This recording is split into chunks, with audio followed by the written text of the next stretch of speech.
His name was Nathaniel Wilson, and he was the first man I'd ever loved. I was 17 years old when I met him in high school, and I could have sworn it was love at first sight for both of us. My parents were completely against our relationship, particularly my father, but I didn't care. I often heard my parents say that young teenage love between high schoolers isn't real. But I knew without a doubt that my love for Nathan was one of the realest things I ever felt, as it truly consumed me. However, while I didn't know it at the time, this all-consuming love nearly cost me my life and the lives of the people who were dear to me. I still beat myself up about it to this day, as I didn't realize what was going on until it was too late. While it's been some time since it happened, I can still clearly recall all the disturbing and bizarre events that led to the end of my first relationship. I've tried my best to move on, but I don't think I can, because what happened that night is a truly crazy story that I can never forget. It all started on a calm Sunday evening. My parents were going out for the night to have a nice dinner date, and they were leaving me at home. This was a very rare occurrence, as my parents didn't like leaving me home alone ever since I was a kid.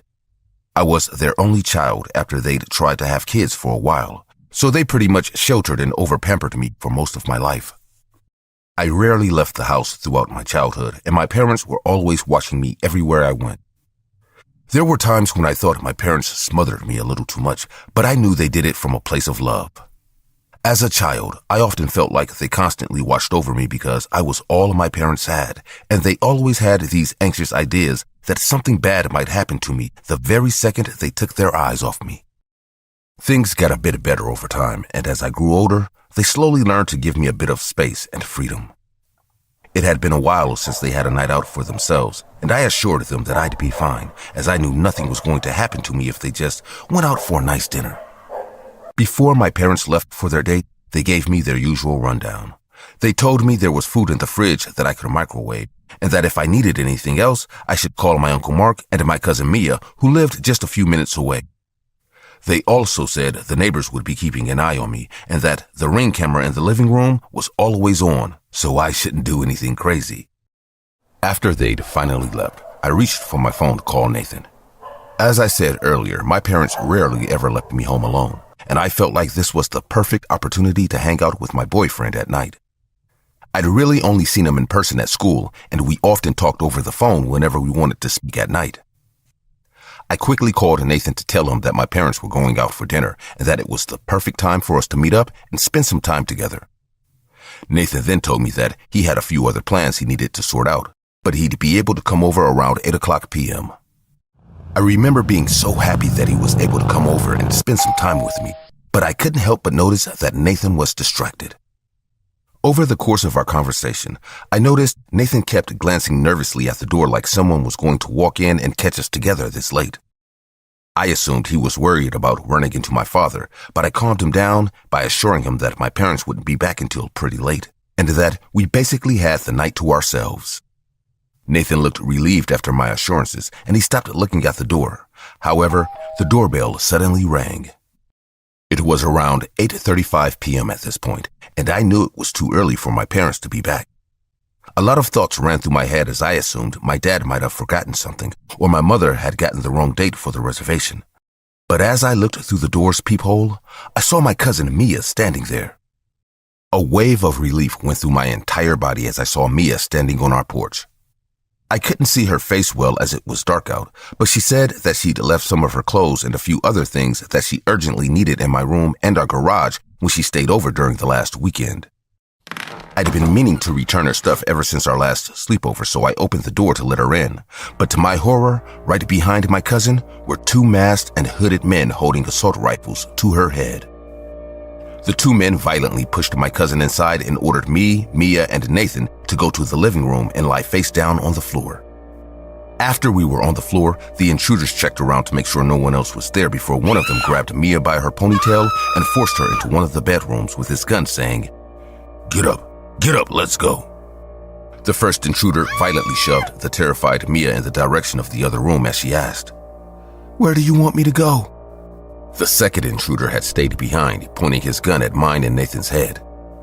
There were no words to explain the terror I felt as I lay there, wondering if I would have to watch these men shoot the man I loved in the back of the head before doing whatever they wanted to do with me. I could hear Mia yelling in the other room, and I started to repeatedly say the words, "Oh my God," as I couldn't imagine what they were about to do to her. I began wondering if I was next. A million thoughts were going through my mind in that moment, and I finally understood why my parents had sheltered me from the world. I could never have imagined this would happen on the one night they decided to leave me alone. My heart felt like it was going 1,000 miles per minute, and I hoped they would kill me first rather than take advantage of me. But while all these thoughts were running through my mind, Nathan saw I was freaking out, so he inched closer to me and whispered, "It's okay, Emily. I know you're scared right now, but I won't let anything happen to you. Remember, I'm here for you, and I'll fight them if I have to. I promise." I could tell Nathan was trying to put on a brave face because he had a terrified look in his eyes. While I appreciated his attempts to calm me, I knew he would be killed the second he tried to fight, and I hoped it wouldn't come to that. Tears were rolling down my cheek, and I started to pray for someone, anyone to save us.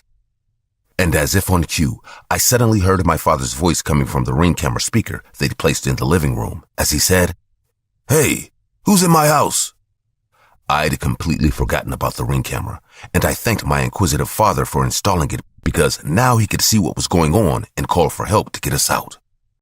Over the next few seconds, the alarmed voices of both my parents filled the living room as they told the intruders to leave, saying, "I got you on camera. The cops are on the way. My neighbors are there. They're calling the cops right now." I could hear sirens in the distance now, and the anxious intruder who had been left to watch over us called to his partner saying, "Let's go." My father kept urging them to leave by repeatedly saying, "Y'all better get out of my house. Y'all better get out of my house now." Within seconds, Mia came out of the room and she was followed by the other intruder who now had a lot of valuables and was still holding his gun to Mia's head. He then ordered Mia to lie down on the floor again as he yelled, "Stay down, bitch." As they left, one of the intruders issued a final warning saying, "Don't pick your fucking head up or I'll pop your ass." We all remained lying terrified on the floor until the police and my parents finally arrived. An investigation was carried out, and it wasn't long before the detective had a disturbing theory. They came back to our house to tell us what they'd uncovered during their investigation, and they believed the home invasion was a targeted attack that had been planned well in advance. The initial assumption was that my cousin Mia was in on the attack, as she was the person the invaders used to get into our home. However, upon further investigation, the detectives realized that Mia was just an innocent bystander who had been roped into this. They found out that she'd been forcefully taken to our doorstep at gunpoint when she was coming back home late from her father's nearby store. Even though Mia was in the clear, the detectives still believed the attack was carried out by someone close to the family, and all their remaining clues pointed to the only plausible suspect, Nathan Wilson. I can never forget the shock I felt as the detectives revealed what they found on Nathan. He was a foster kid who moved from home to home. As he kept moving from place to place, he picked up some extremely elaborate scamming skills. Whenever he went to a new town, Nathan would enroll in the local high school, get into relationships with unsuspecting girls, and then hatch a plan to pull off an elaborate robbery at their homes with the help of his two delinquent friends, all while posing as the concerned boyfriend who was just a bystander. Several records also showed that he'd done this to numerous other girls, but it was hard to track him as he had expertly covered all the evidence that traced the burglaries back to him. Until now. The detectives had cracked some anonymous messages he'd sent to his crew, planning the whole thing. He'd apparently told the two intruders that I was home alone and that they should find Mia, who worked nearby, and force her to ask for the things she'd left behind when she spent the night in my room during the previous weekend. Things became much clearer to me as the detectives spoke. As I remembered telling Nathan in a passing conversation about the weekend Mia and I had spent together, and how she'd left a few of her things at my place. The puzzle had all come together and Nathan's cover was blown. However, justice was never served because he seemingly vanished off the face of the earth after realizing the police were after him. And no one knew where he was, not even his foster parents. Despite the time that has passed, the revelation of what happened that night still baffles me to this day. I really thought Nathan was the man I was going to marry, but instead, he'd ordered his delinquent crew to threaten the life of my cousin and steal from my parents, all while playing the coy, unsuspecting boyfriend. I couldn't believe I'd been so blinded by love that I couldn't see the true nature of the person I'd let into my home and my life. The disturbing end of my first relationship left me with deep-rooted trauma, as it's been extremely hard to trust anyone again. I've been going to therapy and I've tried my best to move on, but every time I meet a prospective partner, there's a small part of me that wonder if he too is planning on an elaborate scheme to hold me at gunpoint and steal my mother's favorite lamp. The story you just heard was based on the real home invasion true crime case that occurred in Pasadena, Texas on the 20th of April, 2022. A couple who'd gone out that Saturday evening decided to check in on their only child through the Ring camera, and they found her, their niece, and a supposed friend of their daughter's all being held at gunpoint in their living room. The couple acted quickly by speaking to the intruders through the Ring camera, telling them the authorities were on their way. They were able to scare the intruders off before anything could happen to their daughter or niece. An investigation was carried out by the Pasadena, Texas Police Department, PPD, led by Lieutenant James Holt, and they believed that the home invasion was a targeted attack. However, despite the authorities' best efforts, the suspect still remains at large to this very day. The idea of doing an urban exploration at the water park came from the usual mix of boredom and bad judgment that my friends always carried around. There were 3 of us that night, me, Owen, and Brett. We had been filming abandoned spots for months, hoping one of the videos would suddenly go viral. Nothing ever did. But we kept trying because it was the only thing we felt good at. The abandoned water park sat outside town, fenced off and rotting. People said the place was dangerous, but we had ignored warnings like that so many times it felt like part of the routine. Walking inside didn't feel special. The slides were rusted, the pools were empty, and everything smelled like wet plastic, even though nothing had water anymore. The place was big but silent. Not in a mysterious way, just in a dead way. We joked around a bit while turning on the flashlights. Owen kept pointing the camera at every broken sign he could find. Brett walked around kicking trash like a kid who couldn't stay still for more than 5 seconds. I didn't want to get hurt in a place like that. Every time I moved my foot, I checked the ground first. Even so, I still felt slower than the other 2. They laughed, argued, wandered off to do different corners. I stayed close because I didn't trust anything in that place to hold my weight. A few minutes later, Brett found a metal door behind a pile of plastic tubes. He called us over. The door wasn't locked. It led to a service tunnel that wasn't on any map we had seen. It was narrow and damp. Owen immediately said we had to go inside. Brett agreed before Owen finished the sentence. I knew I didn't want to be there, but I followed anyway, like always. We stepped inside the tunnel and the temperature dropped. The floor was covered in dirt and pieces of fabric that looked like they had been there for years. Owen walked ahead with the camera raised while Brett checked every small corner like he was searching for treasure. I stayed in the middle because I didn't like being at the front or the back. Before anything happened, there was this long moment where I noticed how our footsteps were echoing in a strange way. It wasn't anything supernatural, but it sounded like the tunnel was bigger than the space around us. The quiet part before things fall apart always stick in my head now. Around the first bend, we heard something that made all 3 of us stop at the same time. It wasn't loud, but it was clear. A muffled step, a real one, not ours. It came from deeper inside. Owen pointed the camera forward, hoping to catch something. Brett whispered that maybe an animal was stuck inside. None of us believed that, but we didn't want to say what we were actually thinking. We moved a few feet forward and heard another step. Slow, heavy, measured. Brett smiled like he had just found gold. Owen whispered that if we caught whoever was in there on video, the clip might actually blow up online. I didn't want to stay, but saying that out loud never worked with them, and I didn't want to walk back alone. Then the tunnel filled with a violent, broken scream. It sounded human, but not normal. It echoed so hard that my ears hurt. Owen lowered the camera. Brett froze for half a second and then bolted toward the exit. I followed right behind him, while Owen stayed still, staring ahead like he was deciding something.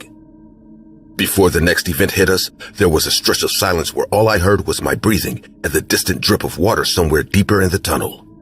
The pause was the worst part. It felt like anything could explode out of the dark behind us. I waited for another scream, for a step, for something, but nothing came. That made everything worse. I reached the exit of the tunnel with Brett, but Owen wasn't with us. I turned and saw him walking back inside, holding the camera close to his chest. He said he couldn't leave without checking what made that scream.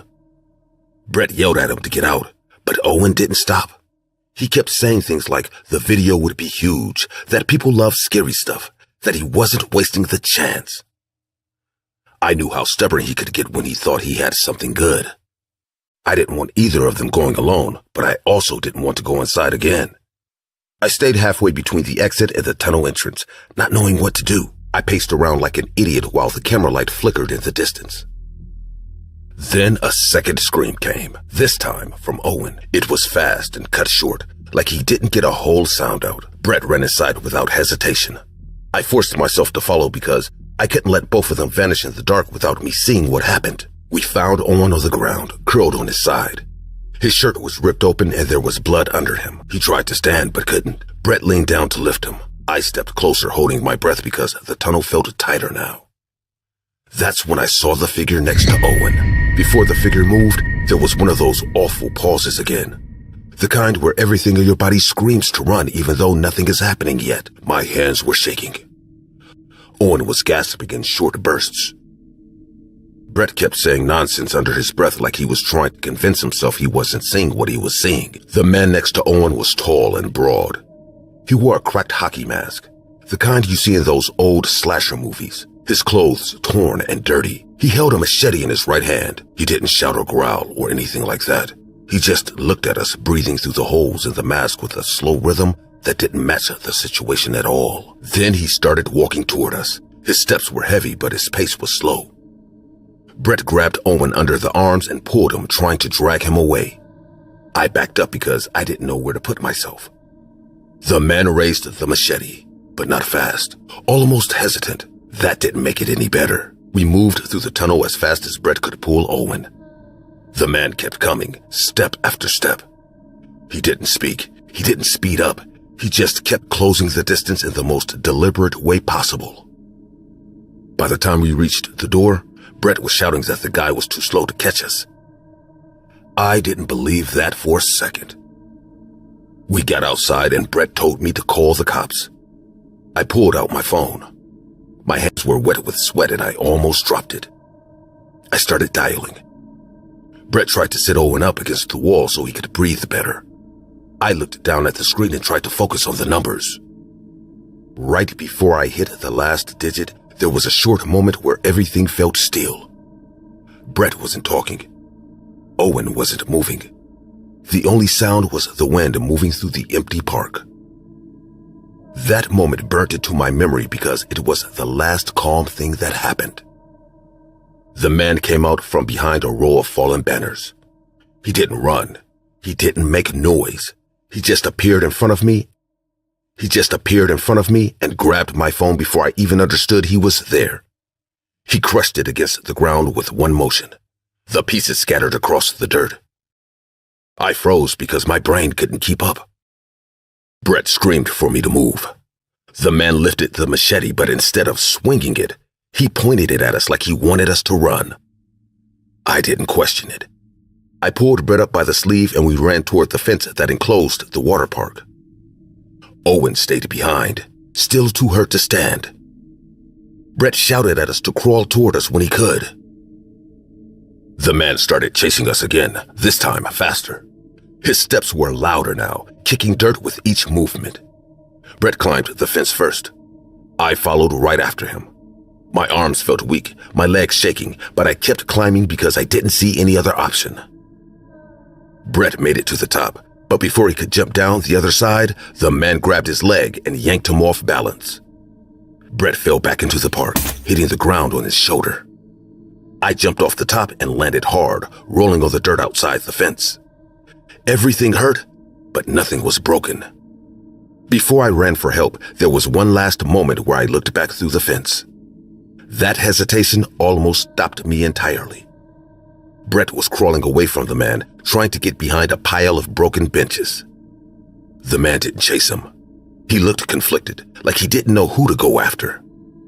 I ran toward the road while trying to keep my breathing steady enough to talk. When I reached a spot far enough from the park, I flagged down a couple driving by. They let me call the police from their phone. My voice barely worked, but I got the words out. When the police arrived, they searched the tunnel first. Owen was dead. The injury he got inside had cut deeper than it looked. They found Brett 20 minutes later, hiding inside a collapsed slide. He was shaken, but completely unharmed. They found the masked man hiding in the tunnel behind a stack of old foam mats. When the officers pulled off the mask, he didn't resist. He kept that he only wanted to scare us enough to make us leave. The man wasn't a killer. He was the old groundkeeper. He had been living in the water park with his wife and kids after losing his home. They stayed in the storage rooms during the day and slept in the tunnels at night to avoid being seen. When he heard us walking, he panicked and grabbed the mask and machete he used to keep people away. Owen saw him first and attacked him with the camera out of fear. While struggling, he accidentally stabbed Owen. The wound became fatal hours later. After that, he chased us because he didn't know what we had seen or what we would do. Maybe he was going to kill us, or maybe he was not going to have the guts to do so. I guess we will never know. The police took him away that same night. I never went back to the park. Brett didn't either. The video never got uploaded. We didn't keep the camera. The only thing we kept was the memory of the scream and the slow steps in the tunnel and the way everything went wrong in minutes.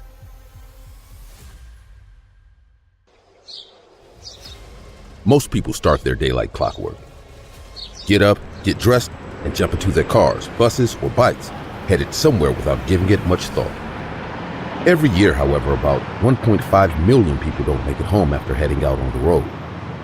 A lot of those deaths happen during our late-night drives on the way back from a night out or heading to a club. And while most people would blame things like drunk driving or tired eyes, the real danger isn't always what they think. It's the things lurking out there in the darkness of the open road, hiding just beyond the headlights. My name is Ethan Williams, and on the night of February 13th, 2021, I got into my car, pulled out of the driveway, and started heading to a friend's party at around 9 p.m. The party was something a few of my friends put together every year for those of us who weren't in relationships and were looking to have fun, get drunk, and maybe meet someone the night before Valentine's Day. I, however, had just gotten out of a 4-year relationship, so I wasn't very eager to go partying. But after hours of my friends convincing me, there I was, driving into town and trying to convince myself to loosen up and have fun. I turned on the radio to get myself in the right mood, but the only thing on was a slow 90s song I had never heard before. It didn't matter much to me, though, as I wasn't a big night driver, so my focus was more on the road than the music selection.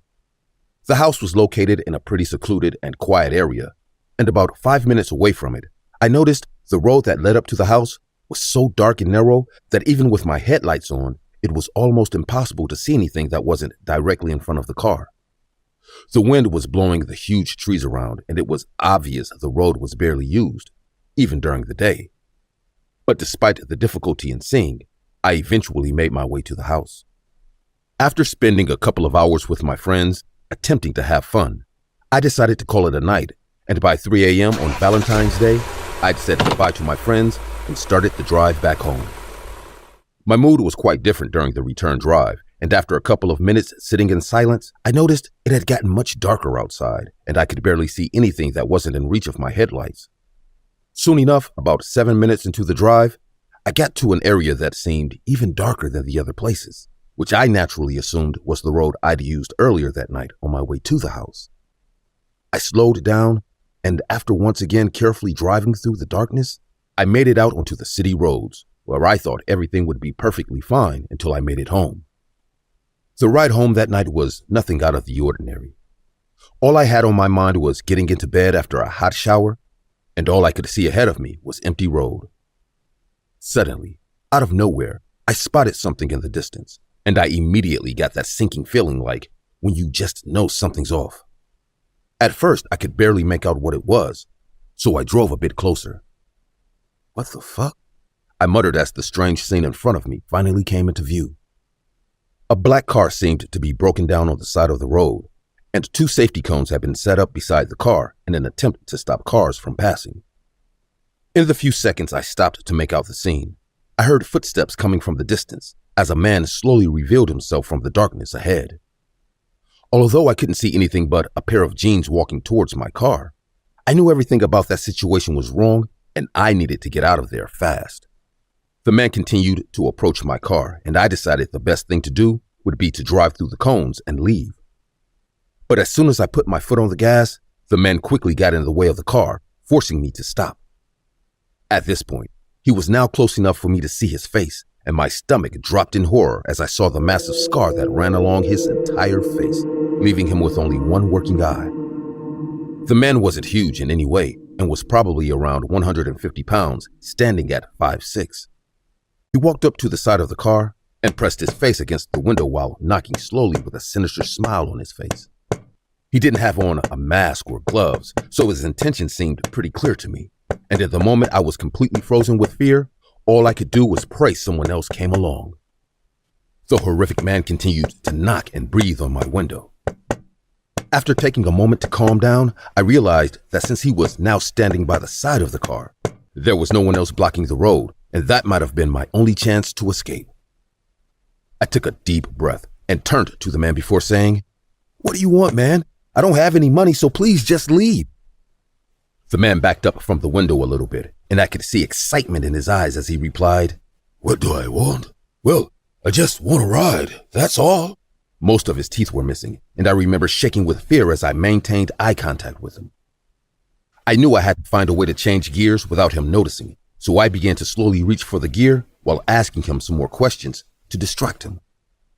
"Please, man, I just want to get home to my wife and kids. Why are you doing this?" I said in an attempt to make him feel sorry for me.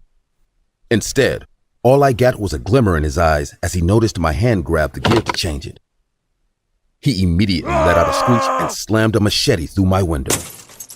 Startled, I ignored the glass shards and slammed on the gas, taking off through the cones and down the street. I didn't have any time to relax. However, I turned to my right to the insane image of the man latched onto my car door. He let out a menacing laugh before grabbing onto my arm, causing the car to swerve violently. The struggle continued for a while, but eventually, after latching onto my arm one final time, the man began to pull himself in through the window while grunting heavily. Before I could react, I felt his teeth sink deep into my neck. As I shrugged him off, he let out a laugh, and there seemed to be a joy he got from seeing his mouth covered with my blood. Terrified of what he'd do next, I punched him a few times, and immediately I noticed an effect on him. I slammed the brakes, flinging him off my door and onto the road ahead of me. My hands were shaking, and I was losing a lot of blood. Every part of me wanted to run him over, but as I watched him struggling on the floor, I couldn't bring myself to move. About a minute later, he got up slowly before eventually limping off into the darkness by the side of the road. I arrived at the hospital 20 minutes after the incident that night.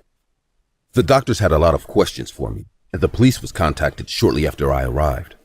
Once I received treatment, I gave my statement to the police, and although they were informed about the scheme robbers used to get victims to stop late at night, they seemed very concerned by the man I described and the extent to which he was willing to go. A search party was put out for him that night, but despite all of their effort, he wasn't found that night or the next morning. That being said, his description was all over the news for the following weeks. Although he was never found, it became common knowledge to everyone in Boulder, Colorado, to never stop for stranded drivers when taking a late-night drive in the city. This story is loosely based on the highway robbery scheme that occurred in 2016 in Memphis, Tennessee. This happened during a period that saw a string of numerous staged accident scams, leading to countless robbers and murders of people who'd stopped to help fake stranded motorists and end up getting robbed, raped, and in some cases, killed by the very people they were trying to help.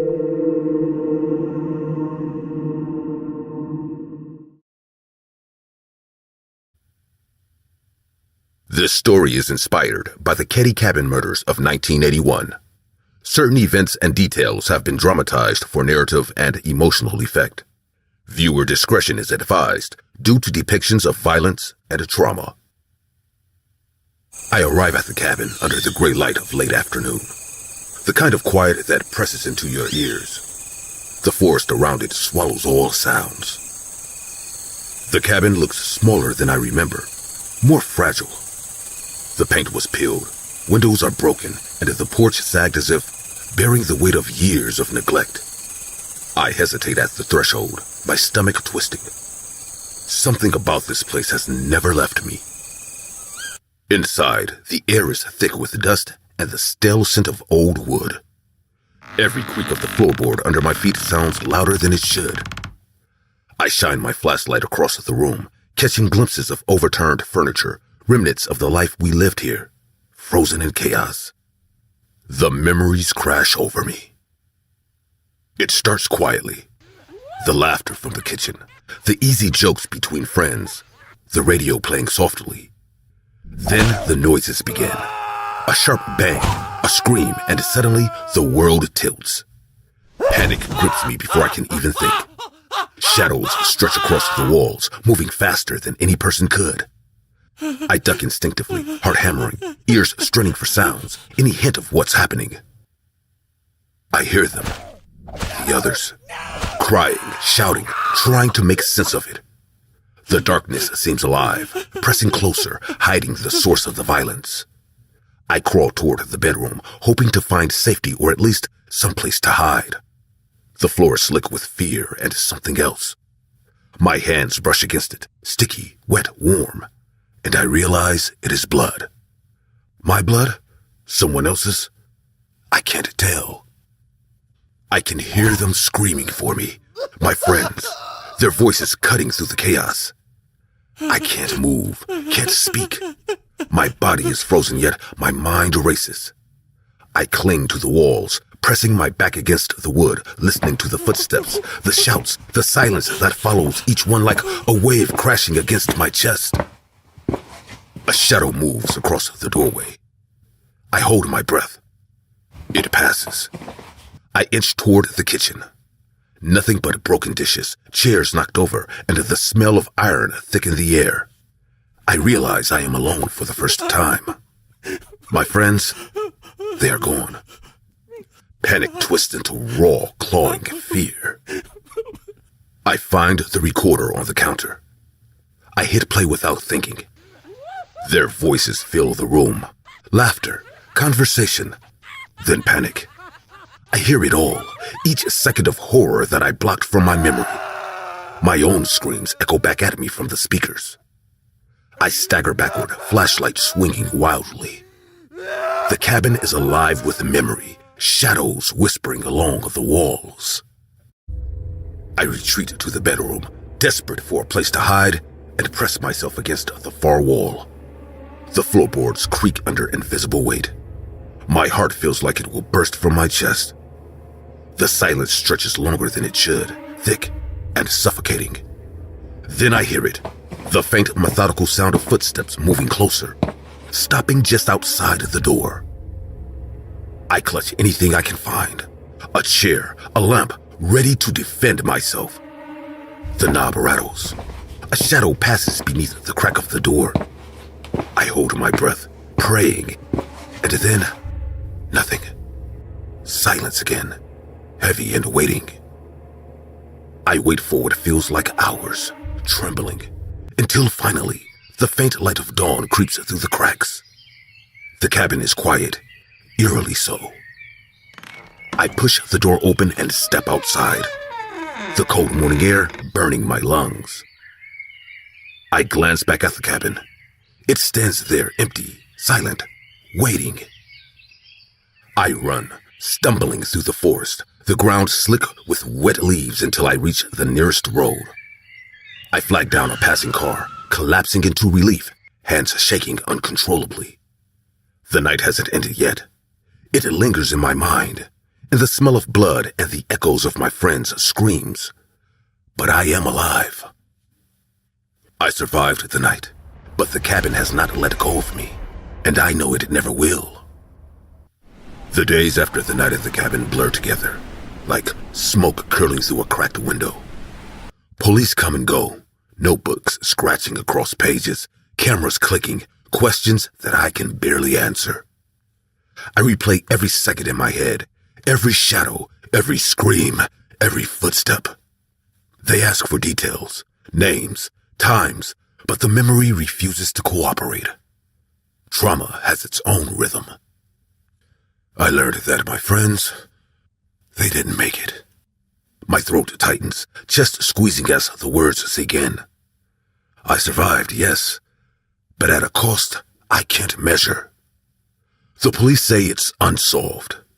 They speak cautiously about possible suspects, theories about intruders, about the kind of darkness that chooses its victims carefully. But to me, it's more than speculation. I felt in those shadows, in that silence that followed every sound. The cabin remains untouched, preserved like a mausoleum for the horror that happened. And yet, despite the warnings, the curiosity of others grows. Journalists, thrill seekers, even amateur investigators come to peek through the broken windows. I watch them from a distance, and a part of me wants to warn them, scream at them to stay away. But I can't. The cabin holds its secrets, and it keeps them well. Months pass. I can hear every footstep, every scream, every whisper. They bring me nightmares, yes, but also clarity. I began to notice patterns, subtle hints in the way the intruders moved, how the chaos unfolded. The horror I survived is teaching me something I can't yet name. A map through fear, a way to understand the incomprehensible.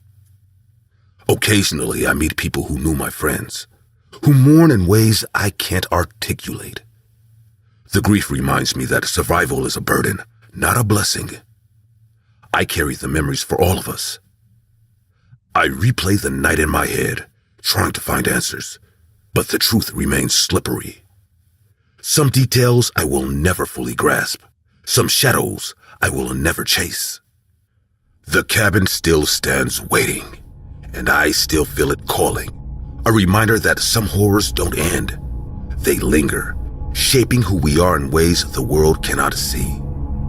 I have learned to live with the fear, to navigate the memories, to hold on to the threads of life that remain. But every time I close my eyes, I return to that night. The cold floorboards, the blood-slicked air, the footsteps at the door. There is a lesson here, one I wish I didn't know. Trauma is not just what happens to you, but what follows you. It clings to the living, whispering in our ears, and refuses to let go. And yet surviving it, walking away when so many could not, is a responsibility, a warning, a testament. I survived the cold cabin murders, yes. But survival is not victory. It is a witness, a reminder that darkness can arrive without warning, and it can take anything. And while justice may linger in the minds of those who investigate, for the survivors, the truth is personal, a shadow that walks beside us forever. The cold cabin murders are a reminder that evil is not always explainable, and that silence can carry as much weight as sound. Survival leaves scars, and sometimes the most haunting part is living with the memory of those who didn't. Respect the weight of fear, the fragility of life, and the truth that trauma is not always visible, but it is always real.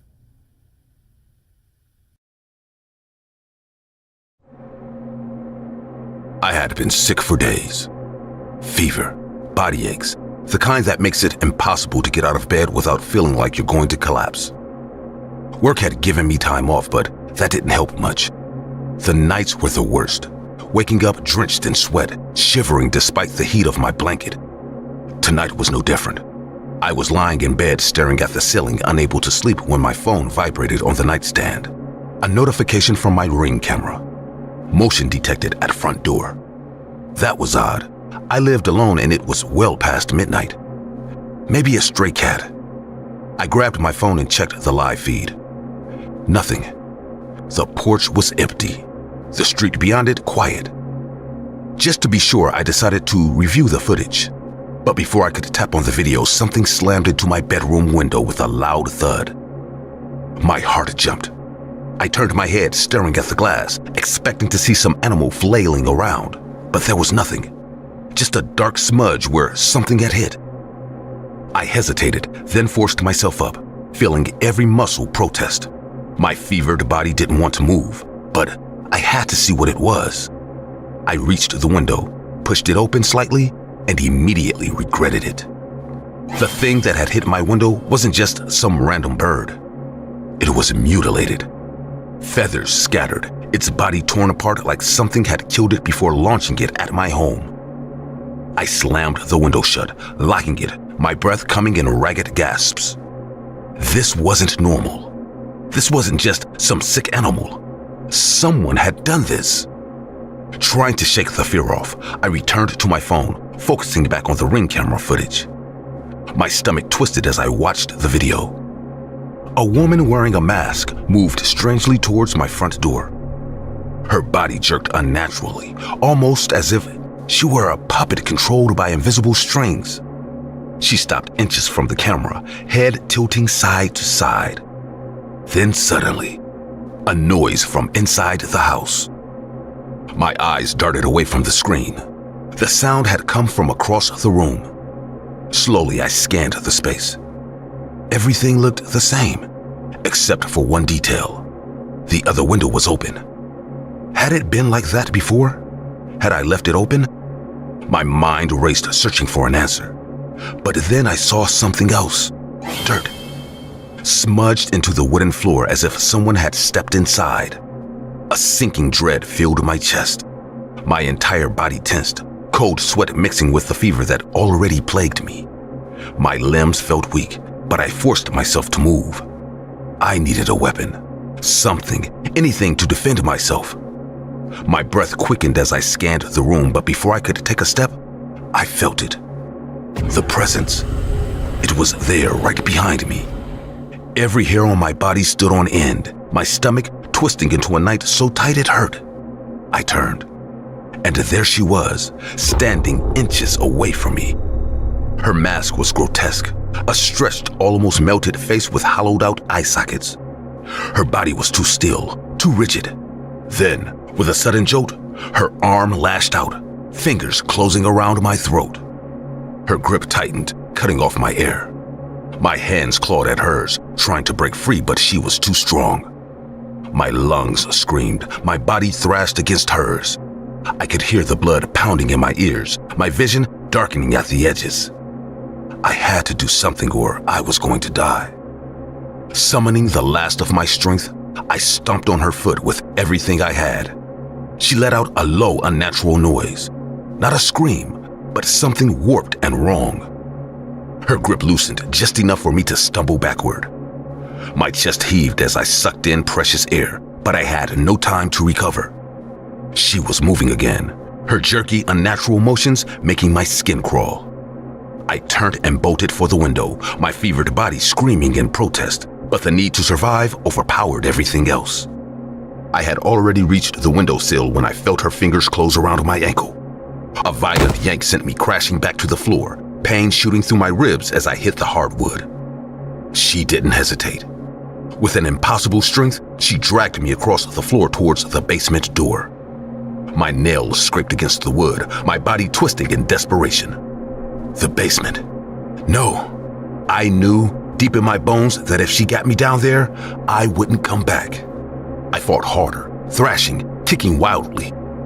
My foot connected with her face, a sickening crunch echoing through the room. She reeled back, giving me just enough time to scramble to my feet.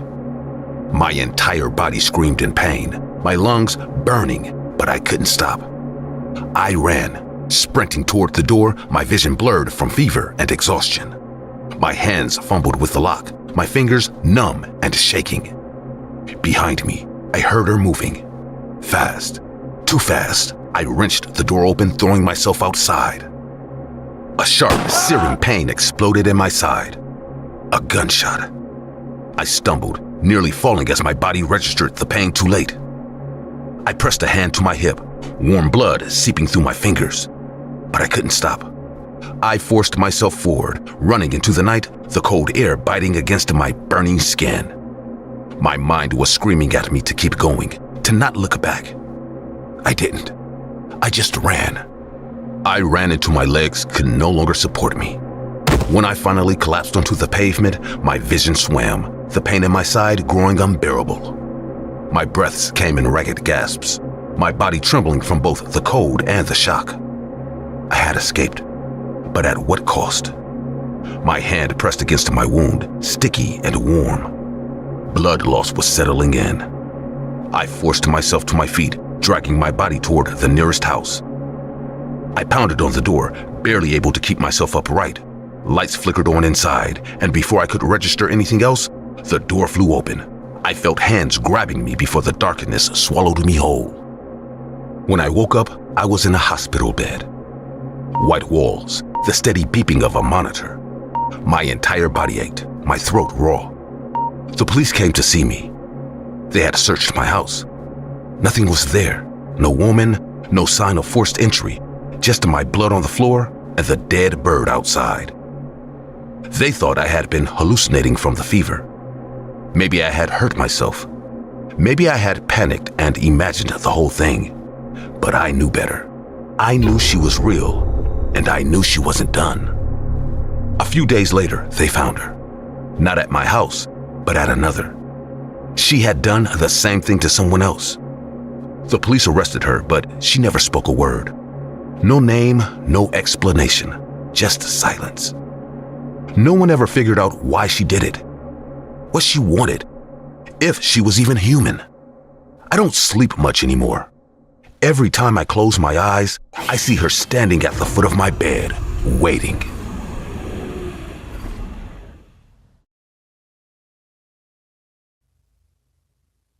I will ask you a question, and I will be very direct.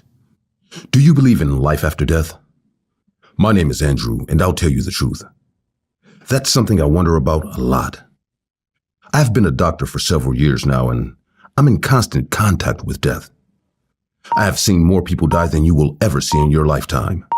In some cases, I felt that nothing could be done, but in others, I felt quite guilty for not having done a better job. Whatever the case, even if I was a very good doctor, not everything went my way. But no matter how many nights I was with patients, I never saw as much death as I did that night. Do you know what the worst thing is? That only one patient died that night, but something happened in the hospital. Something I will never understand and never want to see again. It all happened with the arrival of a girl. Obviously, I can't say her name, so let's call her Jane. Jane arrived at the place in a coma. The parents were very Catholic, and they used very unconventional medicine on her. Sometimes those things work on patients as a placebo, but when health is in the way, the only way to fix these problems is with a doctor. But this girl, hell, she was a totally different case. We couldn't figure out what was wrong with her. The girl had gone through a lot of stages before she went into a coma. In the beginning, she had very strange behaviors that suggested a multiple personality disorder. Over time, this developed into more unexplainable things. Things in her house would move. Dead birds would appear around her. And it was even said that the rooms Jane was in would freeze over for a short time, even in the middle of summer. You can imagine where this is coming from, can't you?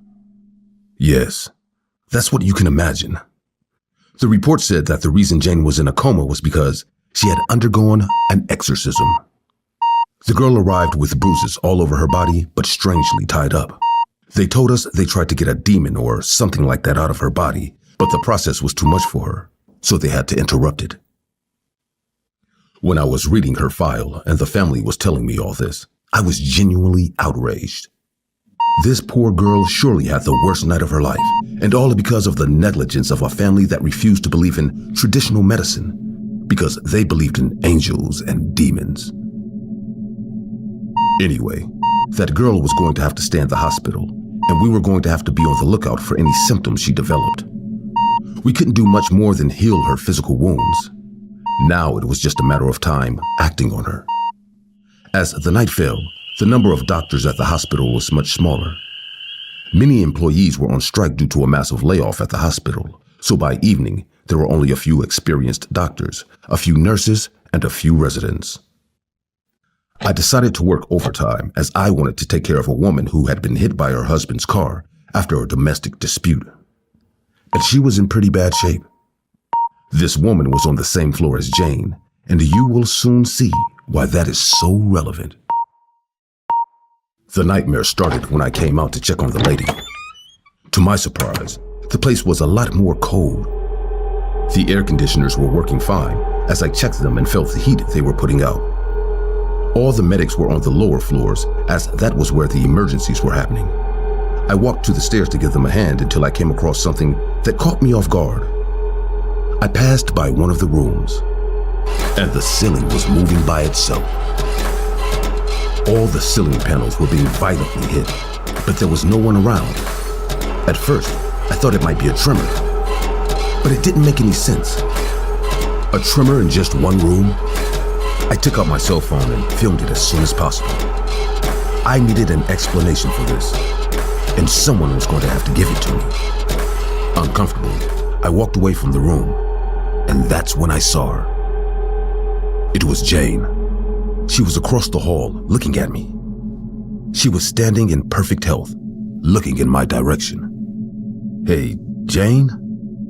I know you must be pretty confused. You're in the hospital. My name is Aunt D.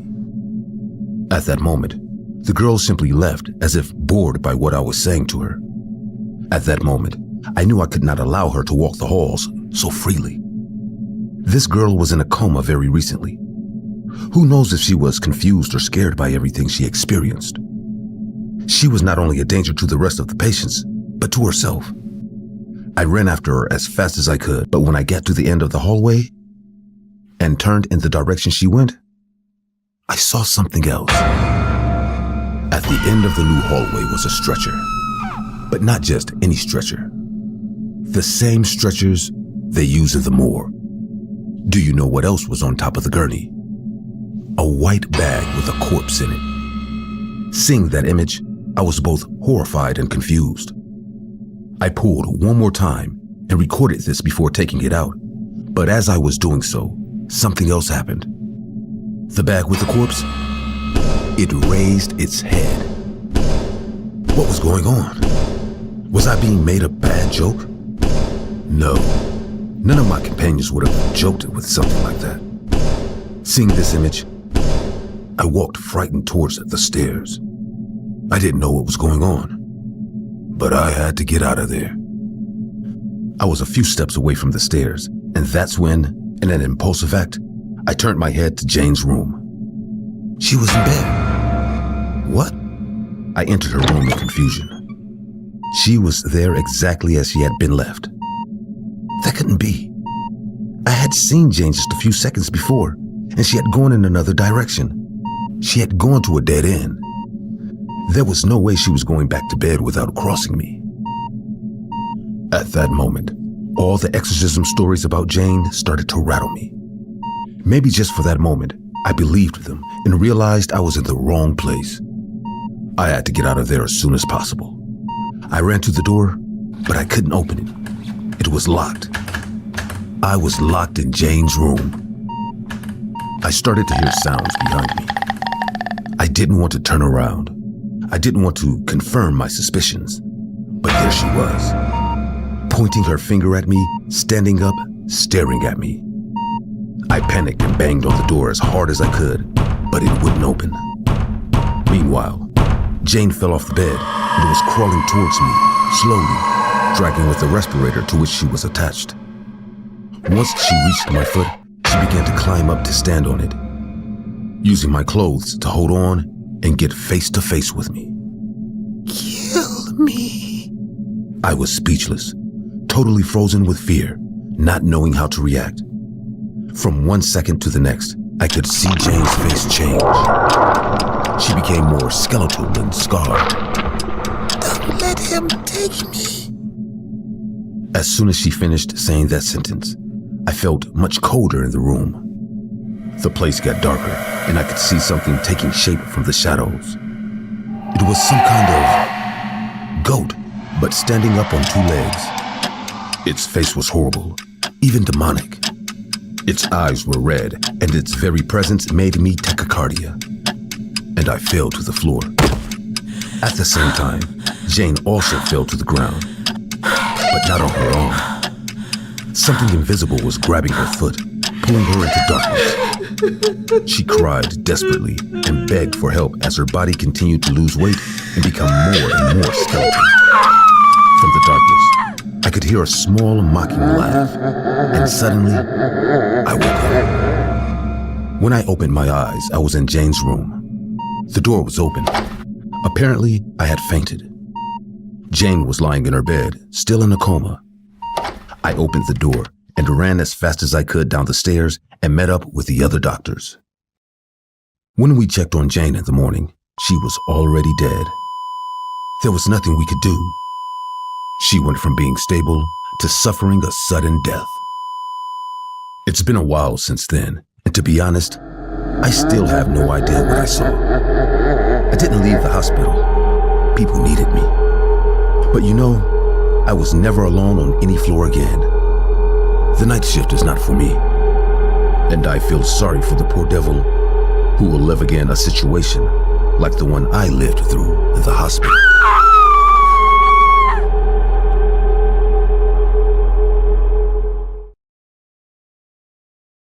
What I am about to tell you is a true story, and it happened in a cabin that my grandfather left me in the middle of the woods before he died. There is nothing special about the cabin. It is old and in the middle of nowhere. I always liked solitude. No neighbors, no noise, just silence and, from time to time, an animal passing by. Recently, I decided to install a couple of cameras around the cabin to record the wildlife.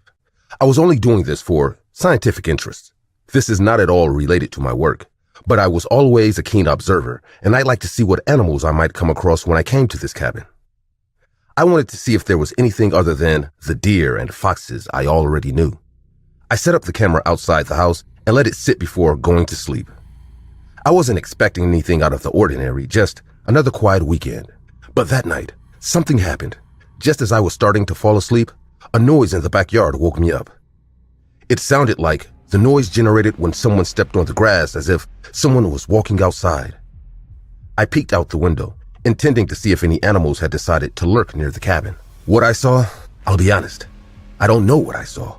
It was as if someone was walking around outside. Was it a woman? She looked lost. She was at the edge of the yard, barely visible. She was walking erratically toward the woods. She seemed disoriented. I went to put on some clothes to look for the girl and to make sure something hadn't happened to her. But suddenly, a noise came from the house. They were knocking on the door. Was it the same woman? How had she gotten to the door so quickly? The knock on the door was repeated, this time with more force, as if whoever was outside wanted to get in at all costs. I quickly changed and went outside to look for the girl. But when I opened the door, there was no one on the other side. Whoever had been behind that door, knocking on it, was already gone. With my heart still pounding, I slowly moved away from the window and sat on the edge of the bed, trying to process what I had just seen. The first night was not what I expected. Instead of calmness, I found a fear I had never expected before. I just wished morning would come quickly so I could review the footage and find out who that girl was. What I didn't know was that this would be the last quiet night I would have for a long time. The next day I reviewed the recordings. At first, everything seemed normal. Deer, a couple of foxes. No big deal. But then she appeared. The woman. That was the first time I got a good look at her. She looked like a normal girl who wasn't doing anything special. She was just walking through the forest. My first thought was that she was lost. Maybe she had an accident or had become disoriented. She didn't seem to be in good condition, but she didn't stop to ask for help. She was just walking in circles as if she didn't know where she was going. Her behavior was strange, but I thought maybe she was just confused. I went outside to look for her, following the same path I had taken in the recording. But I found nothing. No footprints, no sign that anyone had been there. It seemed as if the woman had never existed. This disturbed me, but I tried not to think about it too much. Maybe she had managed to find her way back to the road. Just in case, I decided to call the police. I explained what I had seen, and they told me that they would send someone to check the area. I didn't have much hope that they would find anything, but at least my conscience would be clear. After the call, I tried to go about my day as if nothing had happened. That night, I found it hard to sleep. I couldn't stop thinking about the woman I had seen on the tapes. Something about her behavior didn't add up. She hadn't moved like someone who was simply lost or hurt.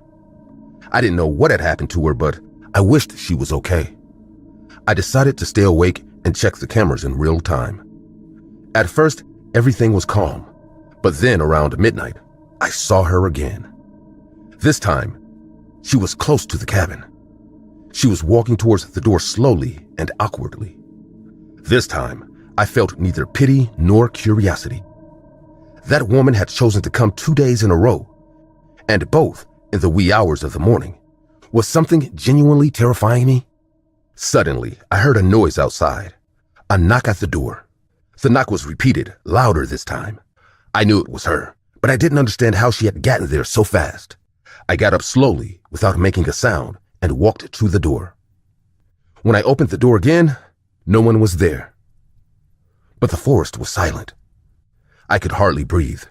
I slammed the door shut and made sure it was securely locked. I didn't sleep all night. I sat in the living room with all the lights on, waiting for something to happen. Time passed slowly, and every sound made me more nervous. I knew the woman was out there, but I had no idea what she wanted or why she was harassing me. Around 3 o'clock in the morning, I heard a new noise. It wasn't coming from outside, but from the ceiling. It was footsteps. Someone was walking on the cabin. I grabbed a knife from the kitchen and stood still, waiting for the next move. The footsteps continued for a couple of minutes, moving back and forth as if the person was looking for the best way in. Finally, the noise stopped and the cabin fell silent. It was so still that I could hear my own heart pounding. Suddenly, I heard a new sound, but from inside the house. It was coming from the chimney. I ran in that direction, but before I could do anything, I saw her. The woman fell to the ground from the fireplace, her body hitting the floor with a thud. She looked like a corpse, but then she started to move. The woman rose unnaturally. Her bones creaked and her head tilted to one side as if it were broken. In her right hand, she held a knife, and at that moment, I knew I could not assist her or even ask me with it, as I might die in the attempt. She started walking towards me, slowly but determined. I froze for a few seconds until my survival instinct took over. I ran towards the back door, but before I could open it, I felt a sharp pain in my arm. The knife had hit me. I used my arm to ram the woman and ran out of the cabin, leaving the door wide open. The van was a few yards away, but it seemed like an eternity to get there. The woman's screams followed me as I ran. The screams, they were the screams of madness, of someone who had lost all contact with reality. She was no longer walking. When she saw me running, she had gone completely crazed and had decided to run after me, screaming like a psychopath. I reached the van and jumped in. My hands were shaking so badly that I could hardly put the key in the ignition. Finally, the engine started and I stepped on the gas. She threw herself against the van, hitting the hood with the knife, but after a few feet, she fell to the ground. I drove at full speed down the forest road without looking back. The woman's screams faded as I drove away. Finally, I reached the main road and kept driving until I saw the lights of a gas station. I stopped there, hands still shaking, and called the police from my cell phone. I told them what had happened, and as I spoke, I realized how crazy it all sounded. A woman coming out of the chimney acting like a corpse with a knife in her hand. When the police arrived, they took me back to the cabin but found nothing. No trace of the woman, no sign of forced entry. Everything was in its place as if nothing had happened. I tried to explain what I saw, but they looked at me skeptically, refusing even to look at my footage. In the end, they just took my statement and advised me to rest. None of the cops looked at me long enough, not even to notice the huge cut on my arm. After that night, I never returned to the cabin. I sold the property and stayed as far away as I could. The police never found the woman, and there were no further incidents in the area. But I know what I saw, and I have the footage to prove it. Since then, I have avoided isolated places. I prefer noises and people, even if it means living with a little anxiety. At least, there are times when you can be alone. Meanwhile, in that cabin, I felt accompanied at all times. Accompanied by a strange woman who seemed to be out of her mind and who wanted to take my life. Hello guys, my name is Ash. I would love to tell you that I have a story to tell you, that I had a traumatic situation and that I came out of it with flying colors. But that's not the case. The story I am about to tell you is not a story with a happy ending, because it is a story that has not yet reached its denouement. For you to understand what I am going through, I will tell you the story from the beginning. The day that everything happened was a Tuesday or maybe a Wednesday. I can't remember. I know it was a weekday. I got off work a little late and was on my way home, but I could feel that something wasn't quite right. During the whole trip, I could see a car driving behind me. The car was going at a similar speed to mine and seemed to be turning the same curves as I was. Maybe it was all a terrible coincidence, or maybe it was a person trying to rob me. To be honest, I didn't want to take any kind of risk, no matter how exaggerated it seemed. So I turned the first corner I could and accelerated at full speed. After a few blocks at full speed, I lost the car. The moment had been brief, but it was over. I breathed easy and headed for home. I still had a few more miles to run, and I had already strayed far enough. I started on my way to the rest of my house, but I realized something. I was running low on fuel. I was supposed to refuel on my way to work, but I forgot to do so. The fuel was enough to get me home and to the gas station tomorrow morning, but without realizing it, I made so many detours to get away from the car that was following me that I ended up spending what little I had left. I wasn't too thrilled with the idea of detouring from my house, but I had no other choice. I turned off a few more blocks and headed towards the nearest gas station. I was still a little scared about what had just happened to me, but getting off at the gas station gave me a lot of peace of mind since I was on a busy avenue, even at night. I got out of my car and went to find someone to give me gas. The place was surprisingly empty, but that wasn't a bad thing. It just meant I could leave faster. As I walked to the back of the gas station, I felt something strange. It was a weird feeling. I felt like I was being watched. I guess that was no coincidence. Just a few minutes before, I was being stalked.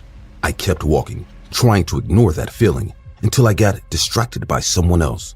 No one was manning the gas station. The inside was on, but even when I knocked on the door, no one would come near me. They had probably fallen asleep or didn't want to work. I got angry and went back to my car. I admit I was really upset. I knew that the next day I would have to get up early to get gas to go to work. I drove home quietly, with no sign of the stalker or anyone else with a suspicious attitude. Once I got home, I put the car in my garage and went to make myself dinner. I was much calmer. I didn't have to think about that car anymore, and I could think about something else. While dinner was being prepared, I turned on the computer and checked my email as usual. I had some emails from work as usual, but there was one message that caught my attention. It was an email from someone I didn't know, and the subject line was, "Hello." I thought it was probably spam, but I was surprised that it didn't arrive as junk mail. I opened the email and I was shocked. In that email, there was a video. Normally, I wouldn't open a video sent to me by a stranger, but the preview of the video caught my attention. In the video, there was me. I opened the video and at first I didn't understand anything. It was just a man filming nothingness. The man advanced a little with the camera and arrived at the same gas station where I was. You can imagine how the story goes, right? The man was filming me. As I went around the gas station to look for someone, he was filming me. When I got far enough away, the stalker approached my car. The man entered my car and filmed everything inside. After a few seconds of snooping through my stuff, the man saw I was coming, so he got out of my car and hid behind it. As I angrily got into my car, he filmed my stuff underneath the car. And when I turned it on, he kept filming me the whole way. When the video ended, I was shocked. This man, who was probably the one who had been following me before, was only a few meters away from me. Do you know what was the scariest thing? It wasn't just a man who had decided to follow me for no reason. He had my email address. I didn't know how to react. I was frozen with fear. How much did this man know about me? How long had he been following me? While I was asking myself all these questions, I got a new email. This time, I didn't even hesitate to open it. The video was much more recent. It was someone filming my house from outside. That person slowly approached my window with his camera. When he filmed inside my house, I could see myself watching the video from the gas station. I let out a muffled scream and ran to the window. No one was there. I called the police as fast as I could. They told me they were on their way and to wait for them while I stayed on the call. Normally, I would have listened to them, but I don't know what happened to me. I was too scared. I couldn't wait in that house a second longer. The man could have entered without any problems since I lived in a safe neighborhood. I often took a little longer to put the key in the door and left the back door open. Not wanting to wait a second longer, I ran to my garage and opened my car door.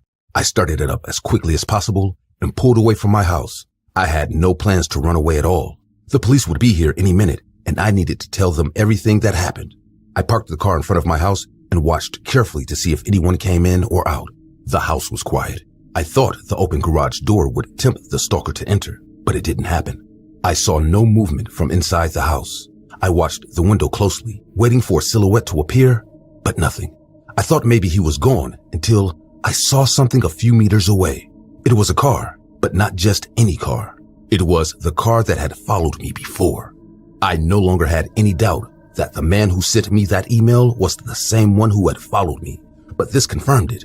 But it also confirmed something else. The man had not left yet. Knowing that he was close, I looked for him with my eyes everywhere. I couldn't find him. Where was he? Was he waiting for me to hide? Had he run away? He had to be somewhere. I couldn't see his face, but I felt his filthy, wrinkled hands trying to choke me with the bag. I despaired, kicked and tried to escape, but he had too much strength. Nothing worked. I began to lose my breath and panic. At my worst moment, I had a few seconds of clarity. The bag was very close to me, so close that I could break it. I bit into it and ripped off a piece that I used to breathe again. When he saw the bag break, the psycho got out, and I took the opportunity to get out of the car at full speed. I ran back to my house, very dizzy and falling, as I thought he was chasing me. When I got home, there was no one behind me. I locked all the doors and grabbed a knife, with which I stood in the corner waiting for the psycho to return. A few minutes later, there was a knock on the door. At first, I didn't want to go, but somehow I gathered my energy to approach the door with the knife in my hands. I didn't plan to attack him, but I would if I had to. The pounding on the door became more intense. I approached it, prepared for whatever had to happen. I peered through the hole in the door, ready for anything. It was the police. After I told them everything, they searched the car and everywhere. The psychopath was gone, and so was his car. I filed a report at the police station, and they told me that everything would be fine, that I should let them know if I saw anything again. And I can tell you, that was the beginning of the end. From that day on, no matter where I went, who I was with, or what time it was, he always showed up again. Do you know how I know? Because he always leaves his car without a license plate where I can see it. Sometimes he emails me. Sometimes he just lets me see his car, but he never shows me his face. I don't even know who he is or why he is so obsessed with me. I only know that the police can't help me unless he does something. And even though I have bought a gun to defend myself, I feel it will all be in vain. The only thing left is to hope I get lucky or he gets bored. Otherwise, I honestly don't see a way out of this. My name is Rachel Carter. I'm a general practitioner working the night shift at Eastbrook Hospital, a place too quiet for how big it is. I had been picking up extra hours and using the empty time to record simple medical videos for my YouTube channel. Nothing fancy, just me explaining how to check blood pressure, recognize infections, that kind of stuff. That night was like any other. Fluorescent lights buzzing overhead. Smell of antiseptic thickened the air. Hallways dead silent except for the occasional beep from monitors. I set up my phone on the desk in my office, hit record, and started explaining how to deal with minor burns. I wasn't nervous. I had done this 100 times. It was just me, my notes, and the camera. Outside the office, the building slept. Barely any staff on duty, no visitors, just the low hum of machines and distant footsteps that didn't mean anything. It was supposed to be another easy night.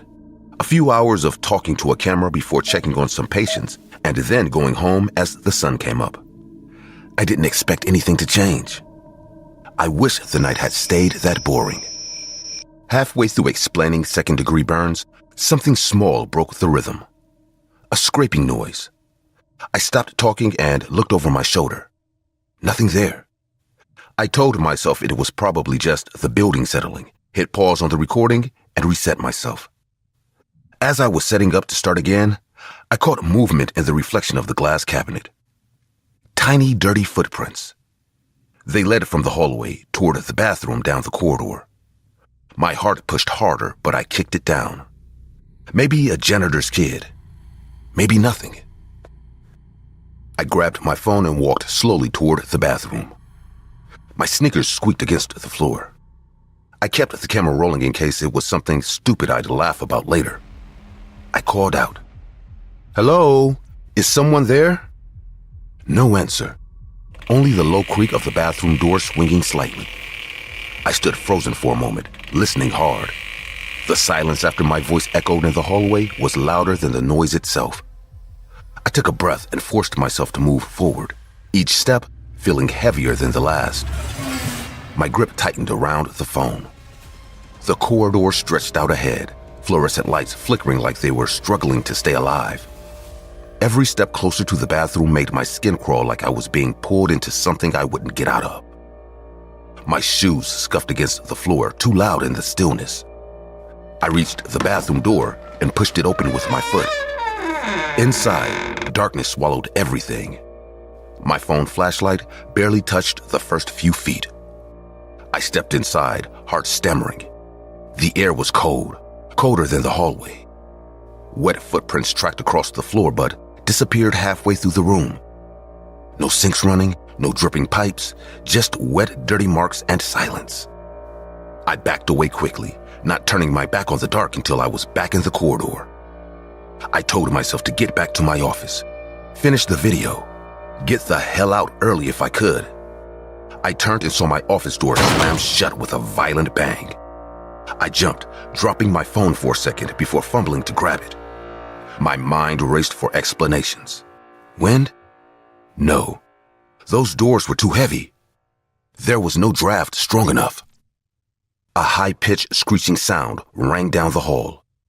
Nails on glass. I felt my stomach twist. I backed away from the door slowly, not wanting to turn my back again. The lights overhead flickered harder now, buzzing louder like they were being strained. Every instinct I had told me to leave right now, but my legs wouldn't move fast enough. Out of the corner of my eye, something darted past one of the doors. Not walking, running on all fours, faster than anything should. I felt my hands shaking as I pointed the phone in the direction it went, the flashlight beam trembling across the walls. Nothing except hallways. But I knew something had moved. I froze for a second too long. Then a blur zipped past the small window in the door across the hall. Fast. Too fast for a person. I ran toward my office, heart hammering, but stopped short. Behind the frosted glass of another door, something was standing. Tall, steel. I squinted, but the glass warped its features. It didn't move like a person. It twitched, head jerking to the side at unnatural angles. Tension squeezed my chest.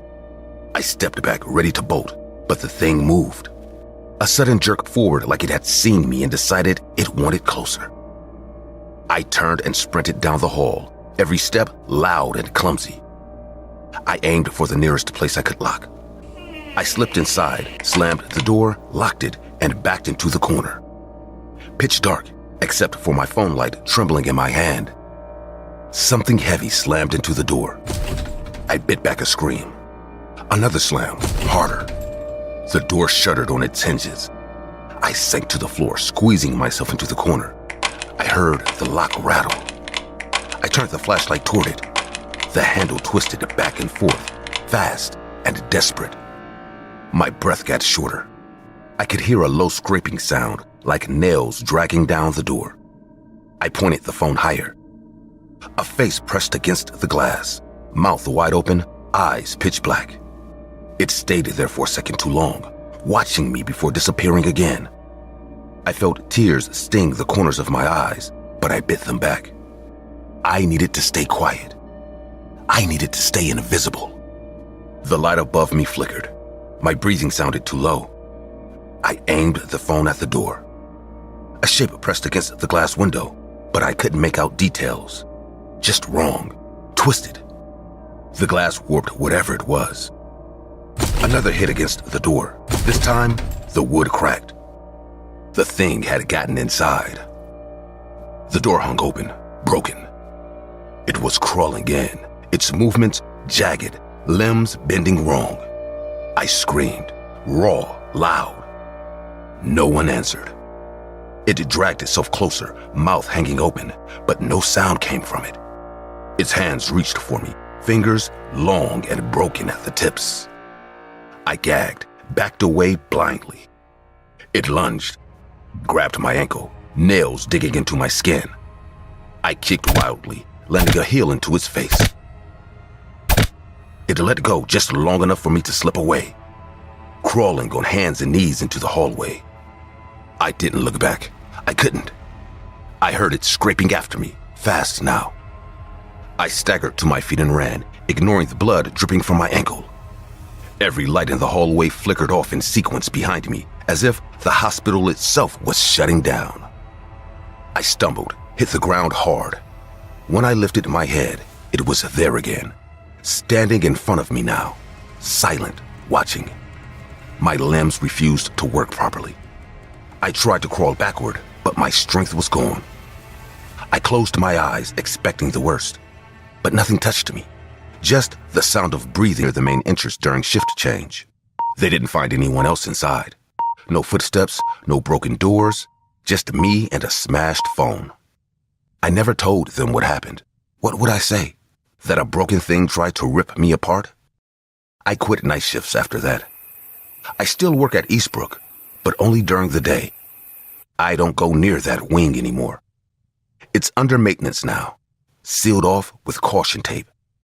They say it's due to structural issues. At night, when I look up and leave, sometimes I see small, dirty footprints just outside the bathroom door. And sometimes, if I look too long at the reflections in the hospital windows, I see something standing behind me.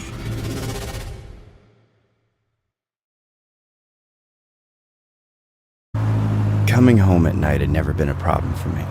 The streets in my neighborhood were quiet, almost deserted after 10 o'clock. But that night was different. I had worked overtime at the coffee shop, and the clock was almost midnight when I left. The walk to my apartment was straight ahead, 5 blocks in a straight line. The first 2 passed without incident. But as I rounded the corner to the third, I saw him. A man in his 40s, wearing a dark jacket and a cap that barely showed his face. Standing on the corner, he was doing nothing, just looking in my direction. I kept walking, picking up the pace a little. But when I crossed the street, I noticed that he did too. My heart began to beat faster.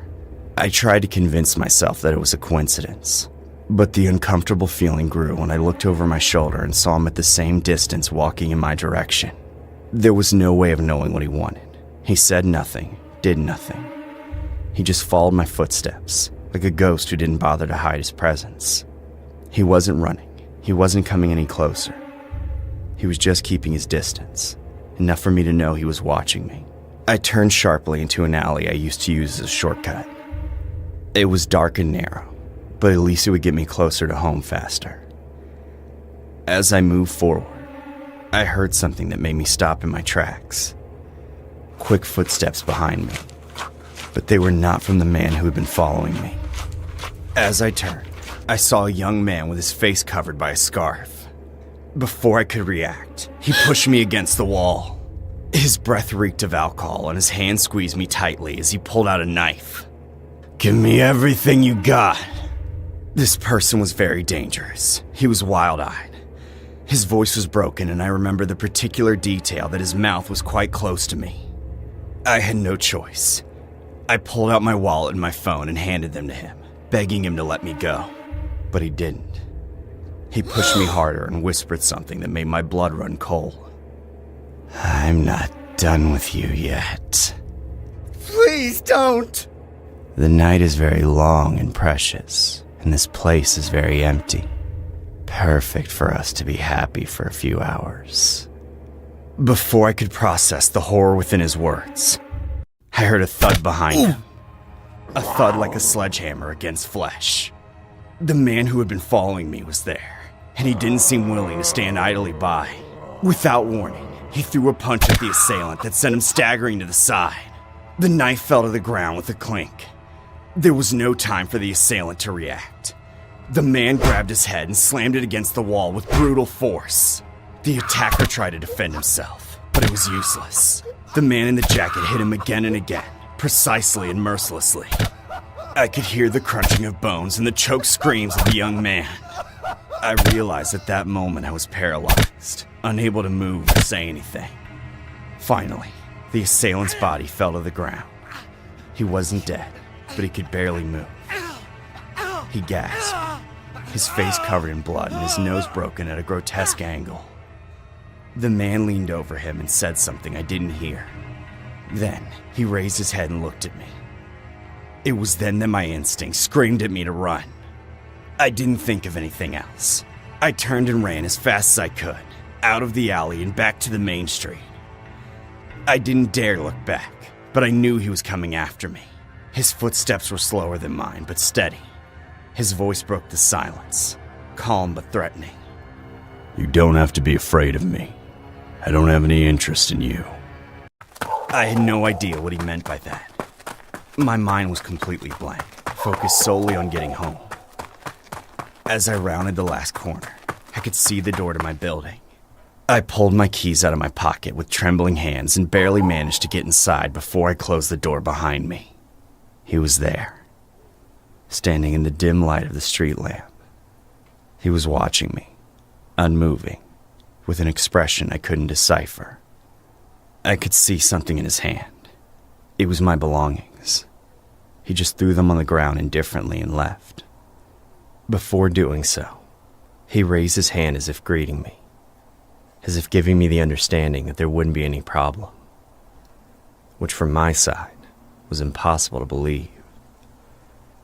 A few minutes later, the police arrived. My things were still there, outside the apartment. I asked one of the policemen to get my things. I really didn't plan on going out alone at all. It was days before I could sleep peacefully. But even then, the image of that man wouldn't leave me. Who was he?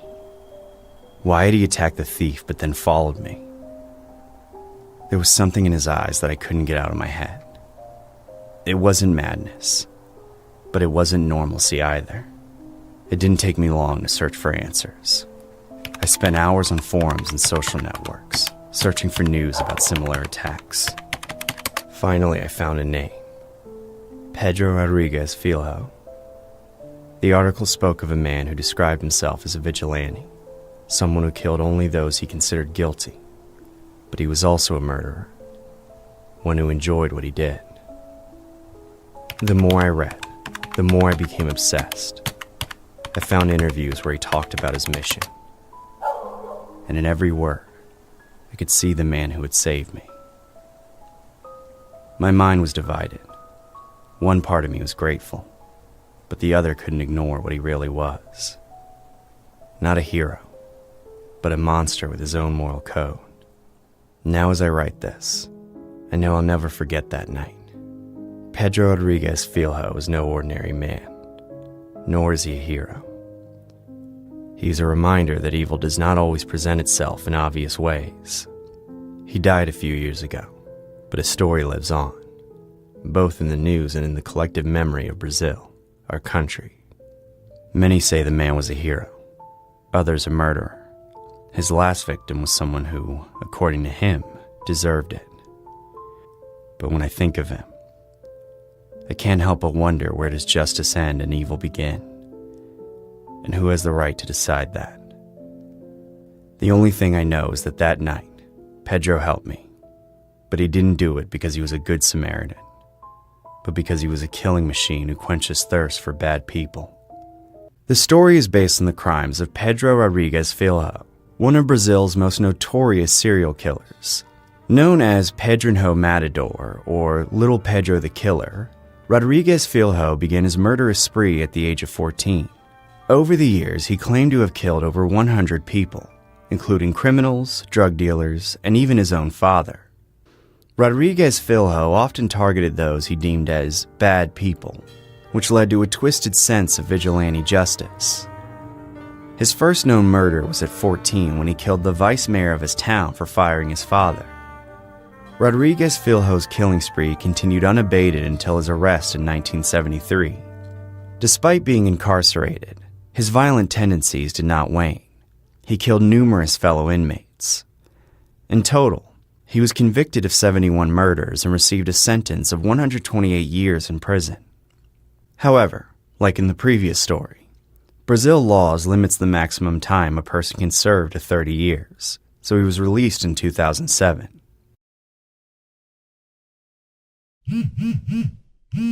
I was still half asleep when my phone started buzzing nonstop.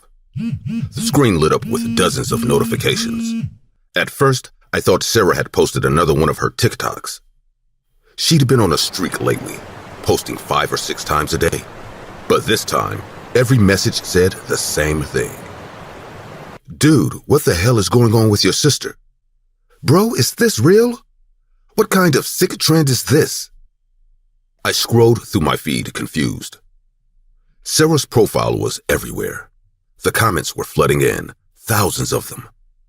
People arguing, some saying she was lying, others claiming she'd lost her mind. Her last video had just gone viral. The caption said, "Please pray for my family. We're broken." Her face looked pale, her voice trembling, but it felt staged, like she was acting for the camera. At that point, I didn't know anything yet.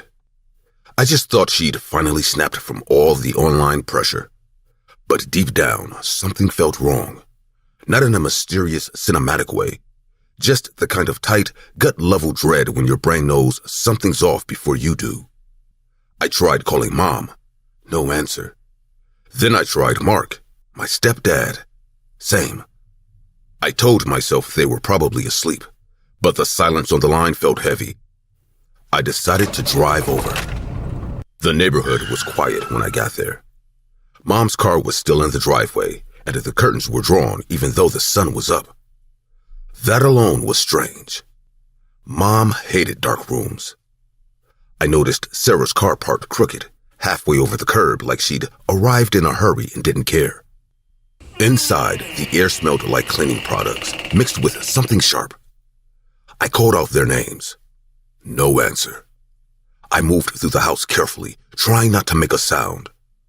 The TV in the living room was still on. One of Sarah's TikToks was playing. Her voice echoed through the house. Loss changes you, but healing is beautiful. There was a long pause before I opened the door to the kitchen. I don't think anything in my life could have prepared me for that moment. Mom was on the floor, eyes open, blood pooling beneath her head. Mark was nearby, slumped against the counter. Both of them were gone. It didn't look like a robbery. It looked deliberate, controlled. I stepped back, my body shaking so hard I could barely hold my phone.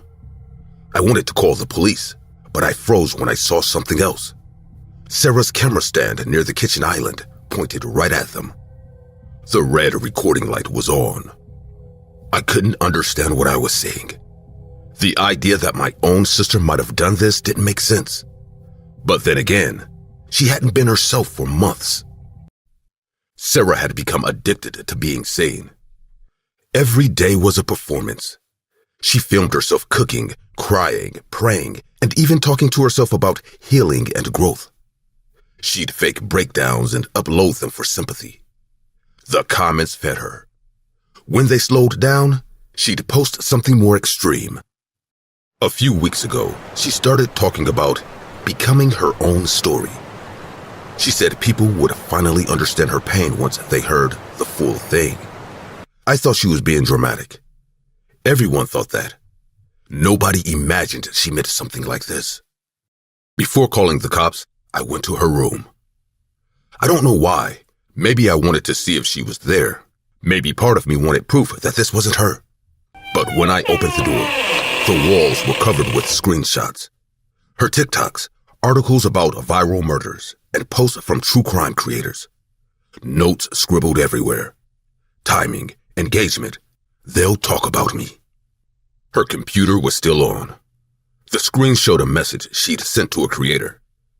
I think it'd be a great hit if you covered my parents' death. My stomach turned. I felt like I stepped out of reality. Then I heard footsteps upstairs. Something creaked upstairs. Not a random house sound. Definite movement. I froze halfway between the kitchen and the hallway, staring up at the landing. Then she appeared.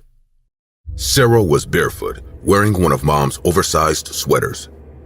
Her hair was sticking to her face, and her phone light was on, pointed straight at me. She didn't say anything at first, just stood there breathing through her nose like she'd been crying for hours but couldn't stop smiling. "You weren't supposed to come yet. You ruined it." Her voice cracked on ruined, but her face didn't move. She came down 2 steps, the phone still recording. "They were supposed to find me first, not you. You mess everything up, always." I stepped back terrified. "Sarah, what did you do with Mom and Mark?" She tilted her head, then looked past me toward the kitchen, like she was surprised I didn't know. "You didn't see them? They're part of it now." Her tone wavered between calm and playful, like she was talking about a project she'd been working on. Then she started laughing. Not loud, not manic, just small bursts that didn't match her face. "You know what's funny? Nobody ever cared before. I posted, I cried, I screamed, and nothing. But now they care. All of them. Thousands, maybe millions." She took another step. The light hit her hand, and that's when I saw it. Dried blood up to her wrist.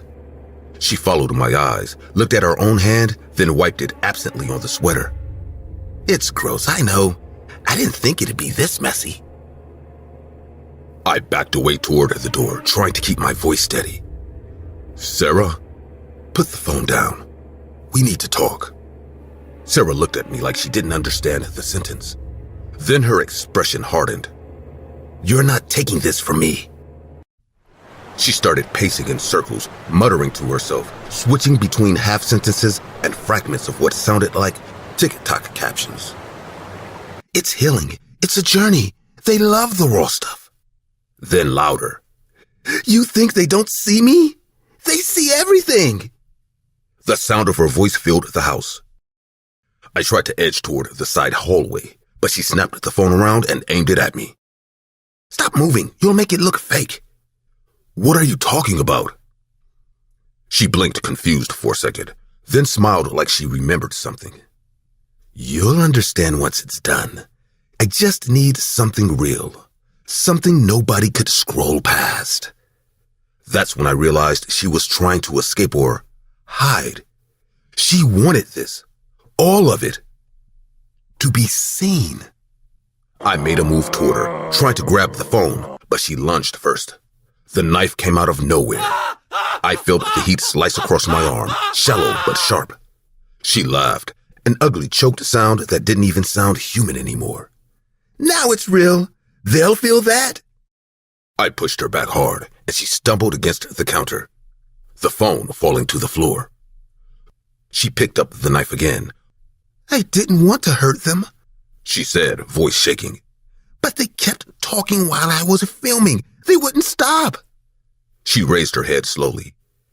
"You were supposed to be next week." The sentence hit me like a gunshot.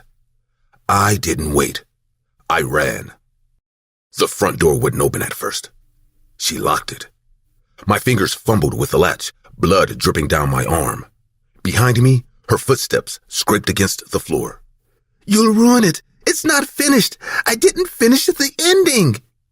I kicked the door open and stumbled onto the porch. She screamed behind me, not from pain, but from pure rage. "Don't you dare leave me here alone. You hear me? They'll forget if you go." Neighbors came out when they heard the yelling. I ran straight into the yard. Someone called 911. I looked back once and saw her standing in the doorway, covered in red, holding her phone up again like she was addressing an audience. "I forgive you," she said into the camera. "We all heal differently." By the time the police arrived, she was sitting cross-legged on the porch steps, humming softly, the phone balanced on her knee. She didn't resist when they cuffed her, didn't ask for a lawyer, just kept repeating, it was trending already. They told me later that she'd scheduled a post for the next 3 days. Pre-recorded videos about grief, acceptance, and love, all filmed before the murders. It's been months now. Her account is still active, frozen in time. Thousands of comments, people still writing prayers for her. I can't scroll TikTok anymore. Every time I open it, someone's dissecting her clips, slowing them down, pretending to decode her mind. They make theories, edits, even songs using her voice. It's not grief anymore. It's entertainment. I went back to the house once, just to get what was left of Mom's things. Her phone was still in the kitchen drawer. When I turned it on, there was an unsent draft saved in Sarah's account. No hashtags, no filters, just a single shot of her sitting on the floor whispering to the camera. "I did it right this time. They finally see me." The file ended there. No outro, no cut, no music. Sometimes when I think about the last clip, I wonder if she ever saw us as people. Maybe we were just footage, background noise for the story she wanted to tell. And the worst part is, she got exactly what she wanted. The following story is inspired by the case of Sarah Grace Patrick, a TikToker accused of murdering her mother and stepfather. The person who discovered the bodies was Patrick's younger sister, aged 5 or 6. Sarah was the one who made the 911 call. One of the aspects that caught people's attention was Patrick's social media activity after the crime. Posts on TikTok asking for prayers for healing. Stories of loss and messages directed at true crime creators to cover the case. At the time of the latest posts, no clear motive for the crime has been made public. My name is Julio Andres. The details of the story I'm about to tell you are very hard to believe. I've been called a crazy and insane person ever since it happened. But I know without a doubt that what I saw on the 18th of November 2015 was really there. And luckily for me, there's some video footage out there that proves it. I truly don't care if you believe me or not, but this is my story. It all began on the 3rd of November 2015. I had just started working as a TV cameraman for a television station called Teleseba, located in La Ceiba, Honduras. The television station was also known as Canal 7, and it was a pretty popular station in the area. I remember being a bit nervous on my first day of work, but the station's staff and crew were really welcoming, and they all made me feel right at home. The weeks that followed after my first day working at the television station were all great, and I remember telling myself that I finally found the perfect station to build my career as a TV cameraman. But little did I know that it was only a matter of time before I would regret making that statement. I had worked at the Teleseba station for about 6 weeks before that fateful day arrived. It was the 18th of November 2015, and I could instinctively tell that something was off immediately after I stepped into the television station. I don't know why I felt this way, but every part of my body was telling me to leave. I knew I should have listened to my instincts, but I decided to ignore the growing feeling of dread in my gut, so I continued working as I told myself that I just had to get it together and pull through the day. I remember the station being oddly cold that day, and it only grew colder as the hours went by. I was basically freezing at that point, so I asked one of my crewmates, a man named Rico, if he was also feeling the chill, as I thought someone had turned down the heating in the station. Rico then looked at me with a confused expression on his face as he said, "What are you talking about, Julio? It's 34 degrees outside, and even with the fans on full blast, the station feels a bit humid. Are you sure you're feeling all right?" Shocked, I checked the weather on my phone, and Rico was right.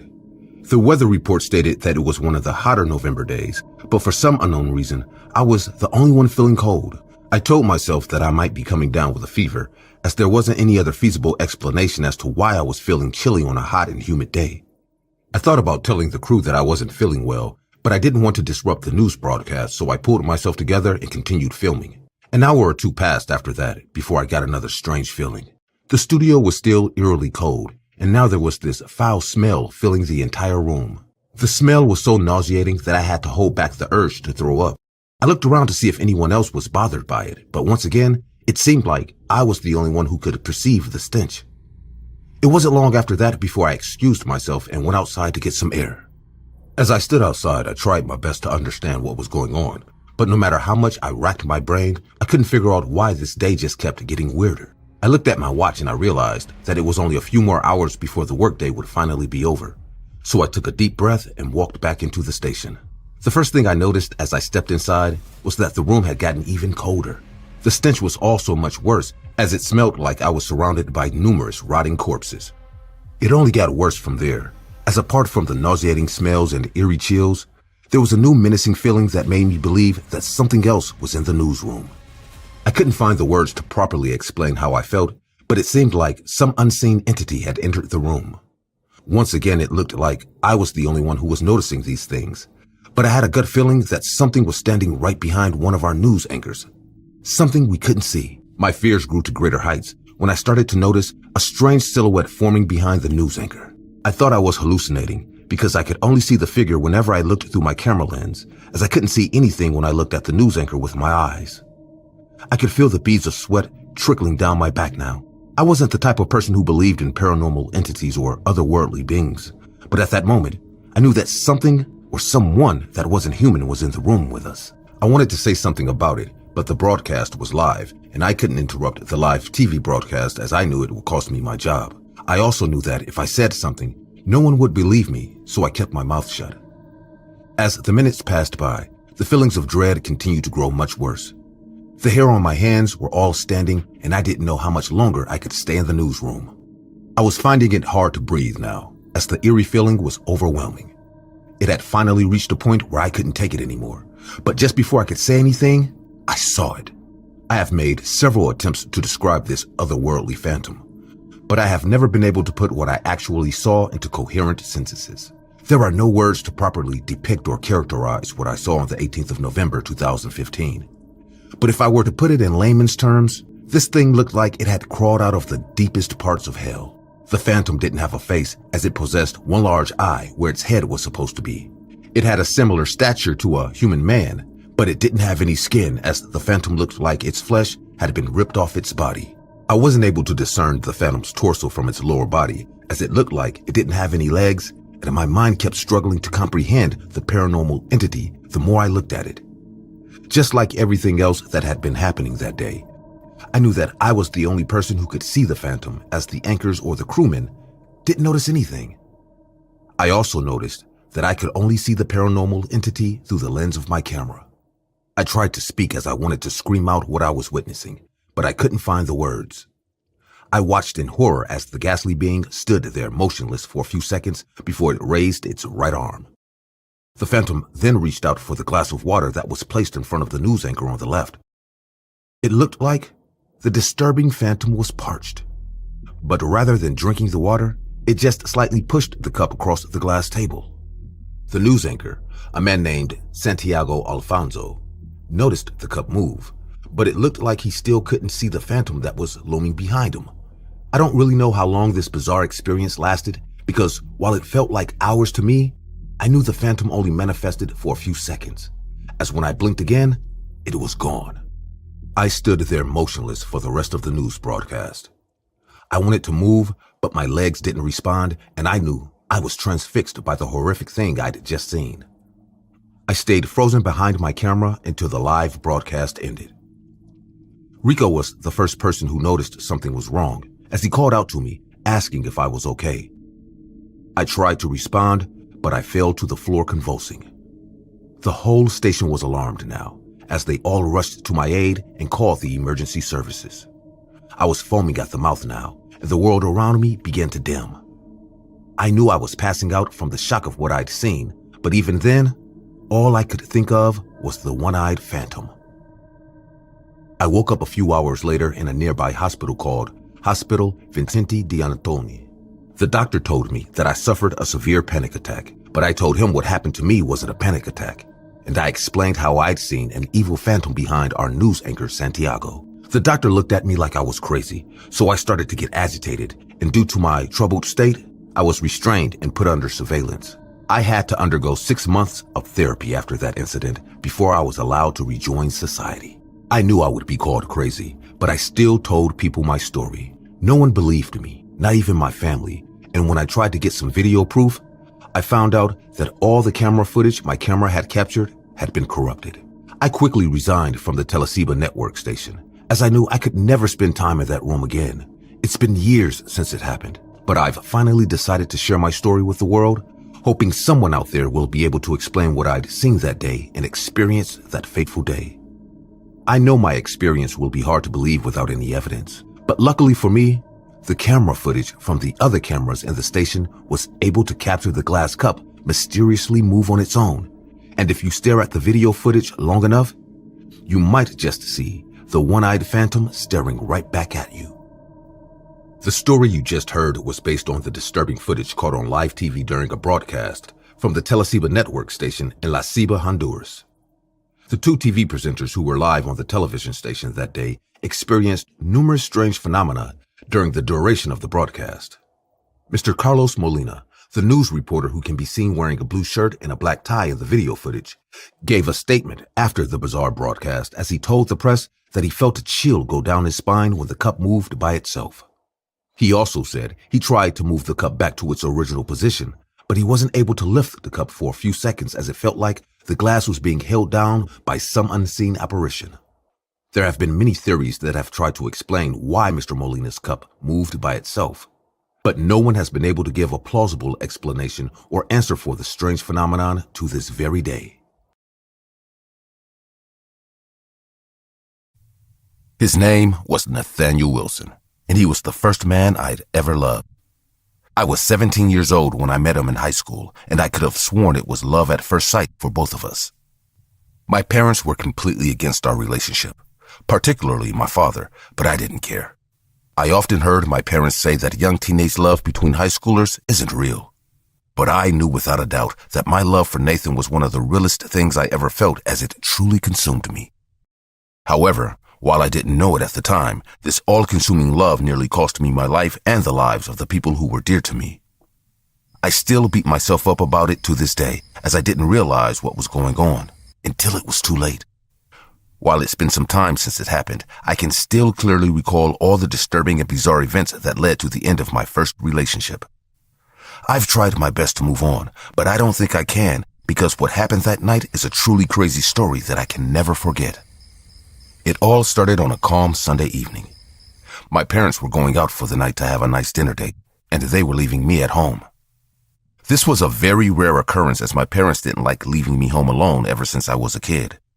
I was their only child after they'd tried to have kids for a while, so they pretty much sheltered and over-pampered me for most of my life. I rarely left the house throughout my childhood, and my parents were always watching me everywhere I went.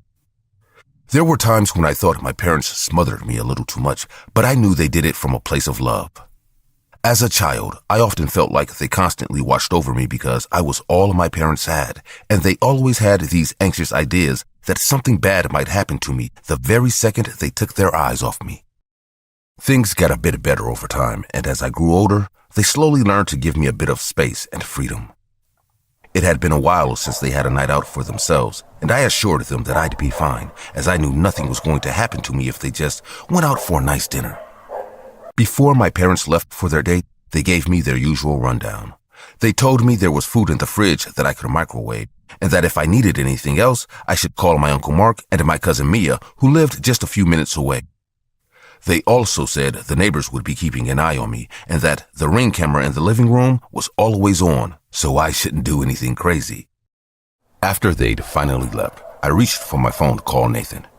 As I said earlier, my parents rarely ever left me home alone, and I felt like this was the perfect opportunity to hang out with my boyfriend at night.